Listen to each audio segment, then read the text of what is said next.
Hey, everybody. Hey. Thank you so much for tuning back into my channel. I just have to say from the bottom of my heart, thank you for the likes. Thank you for the subscribes. Thank you for the shares. Thank you for your support all the way across the board. I want to get right into the content. So, I'm sitting at home, and about 2 hours ago, I received a phone call from a friend of mine. This friend of mine, his name is Jay, and he has a beautiful home up in Calabasas. However, my friend Jay also throws these underground parties in West Hollywood. That's how I met him actually at one of his parties. And he asked if from time to time if I would mind working some of his parties if he ever needed somebody. Well, tonight would be that night. I didn't plan on going anywhere. However, when Jay called me at the last minute and said that he had a girl to cancel on him, I jumped at the chance to work his party. Not only are they a lot of fun, but I meet some very, very cool contacts. So I'm in the mirror, I'm getting dressed, I'm doing the whole thing, with my makeup, and it hit me out the blue. How the hell did I end up in California in the first place? I started rewinding things, rewinding the story of how I even got here, and to be quite honest, it stopped me in my tracks. I said, I gotta document this. I whipped out my camera, sat down, pressed record, and now I said I'm going to share with you guys how I even ended up in California, LA, Hollywood. I mean, I'm out here really doing the thing, y'all. Coming from a place like Detroit and Inkster, I'm really blown away. So I'm going to share this with you, and hopefully you find it interesting too. My story of how I ended up moving to California, it started a couple years ago. I had a big birthday celebration that was coming up. It was going to be the big 5-0. And for my 50th birthday, I wanted to do something really, really special for myself, right? So I wanted to do something I had never done before. It was going to be a monumental birthday, right? So I wanted to come to California and stay here for 3 weeks. Now, I really wanted to move around, and see it. I knew that you couldn't see a place like California or any state for that matter in a couple of days. So 3 weeks was going to do it for me. Now, how was I able to stay on vacation for 3 weeks, you ask? Well, at the time, I was working for Registry, a PRN service for healthcare. And it kind of allows you, well, it does allow you to make your own schedule. That's the reason why I took the job. It was a pay cut from the long-term care nursing home that I was working at, but it gave me the freedom that I wanted and needed because I'm really into travel, right? And I wanted to go on a dime without having to ask or request or anything like that. I have a birthday coming up in about, 8 or 9 months. So here I go. Now, what I did was I went through Airbnb, and I would book 4 days here, 5 days here, 2 days here, 6 days here, different places in California, and patched it together until I came up with 3 weeks' time. Now, this is not a paid vacation. That's one of the drawbacks of working Registry. This wasn't a paid vacation. So I was essentially going to be out of work for 3 weeks. So my rent was going to be due the next month. So aside for patching together 21 days in vacation, I also paid for the month following of when I returned because rent was going to be due regardless of what, right? So I did that.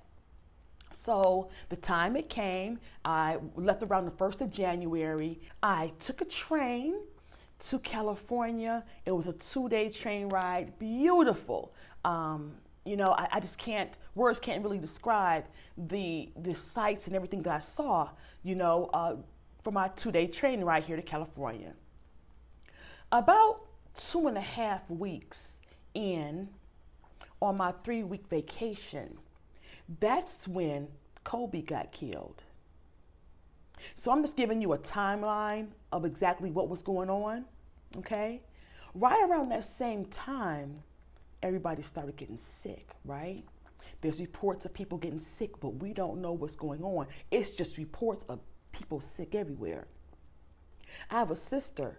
She was coming back from Vegas around the same time. It was time for me to come back to Michigan around the same time that Kobe died. My sister told me that everyone on that flight back from Vegas, everyone on that flight was sick. So it was starting up around that time. We haven't even gave it a name yet, right? But we just know that everybody was getting sick. So this is the end of January. Now it's February and I'm back home. I get back to Michigan. Now that's even more reports. Everybody's sick, huh? The government and the media, all they show is people dying, people dead, body bags everywhere. If your loved one got sick and went to the hospital, you couldn't go to the hospital to be with your loved one because whatever's going is spreading like wildfire. Okay? This was all through February. March came. Now we in full-blown pandemic mode, right? People are dying left and right. They had attached a name to it at this time, okay? The middle of March, the governor of Michigan shut it down, okay? Now we're in quarantine. Our kids are at home, going to school online. People are working online. There's nothing like this even heard of. We had just at a standstill. And I was one of the only healthcare workers that was able to draw unemployment during that shutdown.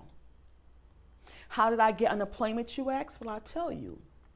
When the governor shut the state down, the family that I was working for at that time decided that they wanted their house shut down too. That put me out of a job, huh?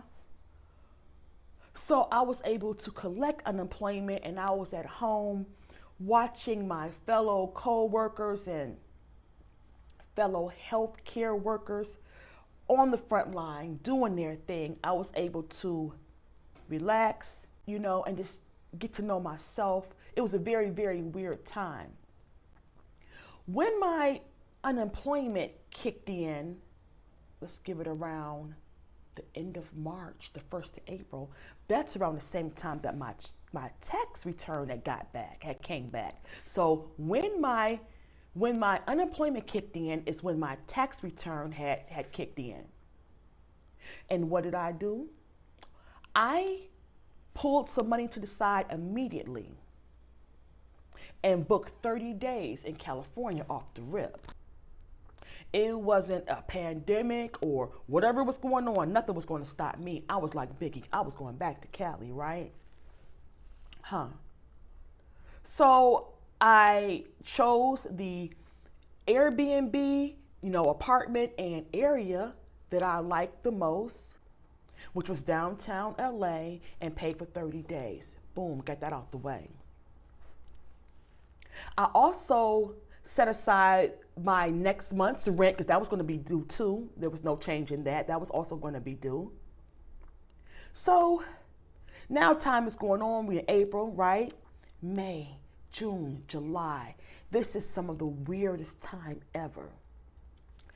About time September came around was when my unemployment was coming to an end. Now, I could have took the extension like a lot of people did. However, around the 1st of September, I had a freak accident at my apartment with a door that caused 5 stitches right in the middle of my eyebrows, right in my face.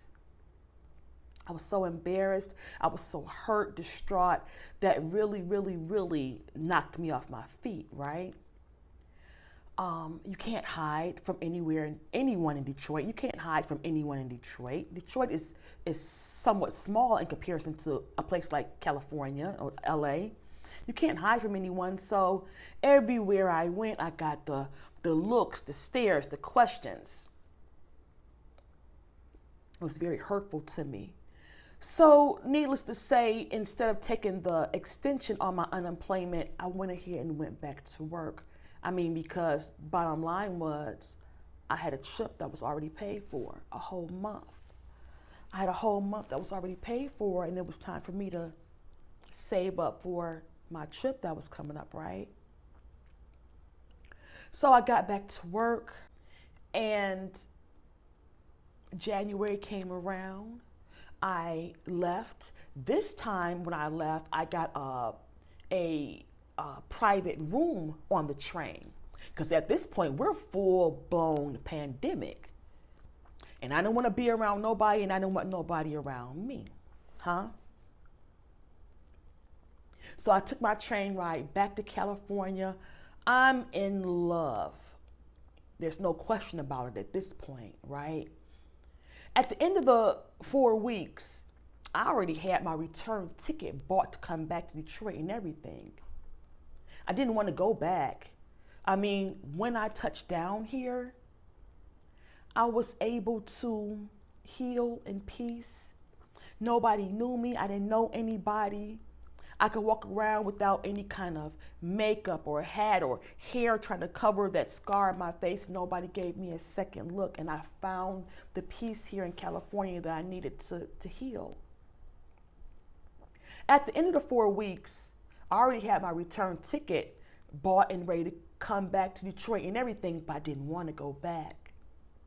I'm not a religious person, but I did say a prayer the night before had to go, and I was like, Lord, if I can stay, I'll stay. And if I have to go, I'll go. I don't want to push or pull or have any kind of control over this thing. I said, let your will be done, huh? I went to sleep that night. I woke up the next day, turned over, went to Facebook News, how we do. What did I see on there? I'm scrolling. I saw a couple of my Facebook friends and ex-co-workers were here in California giving the COVID shots. I said, it's interesting. One of the girls, I reached out to one of the girls who made the post, and she gave me her recruiter's phone number. I called that recruiter, and she hired me on the spot. The rest is history. Now I'm still here in California. I'm enjoying the sunny weather. I look out my window. I see palm trees everywhere, and I'm quite happy. I've been doing things here that I never did in Detroit. And if you guys excuse me, I gotta run because I have a party to go to for a friend of mine's in West Hollywood. See you guys. Thank you so much for tuning in again to my channel. I hope someone is inspired by my story. I hope it brings someone a little bit of inspiration. Thank you. Thank you, thank you, thank you, thank you. See you next time.